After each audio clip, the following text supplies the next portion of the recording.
Hi friends, तुम्ही बघत आहात संसारिका फूड चॅनल आणि आज आपण एक महत्त्वाची किचन टिप बघतोय। आता उन्हाळी पदार्थ बनवायला सुरुवात झाली आहे आणि त्यामध्ये महत्त्वाचे असतात ते म्हणजे पळीपापड।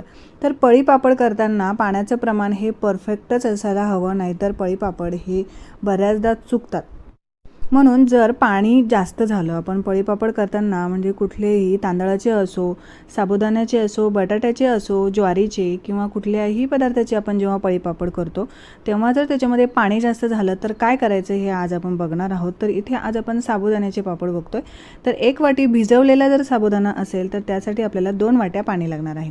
तर कधी-कधी साबुदाण्याला पाण्याचं प्रमाण हे कमी जास्त लागतं, म्हणून 2च वाट्या आपण इथे घेणार आहोत। म्हणून एकाच 2 असं हे प्रमाण तुम्हाला ठेवायचं आहे। आणि जर चुकून तुमच्याकडून पाणी जास्त झालं तर काय करायचं, अतिशय साधी सोपी अशी ट्रिक आहे जी तुम्हाला नक्की आवडेल आणि अगदी घरामध्ये असलेल्या वस्तूपासून पदार्थापासून तुम्ही ही ट्रिक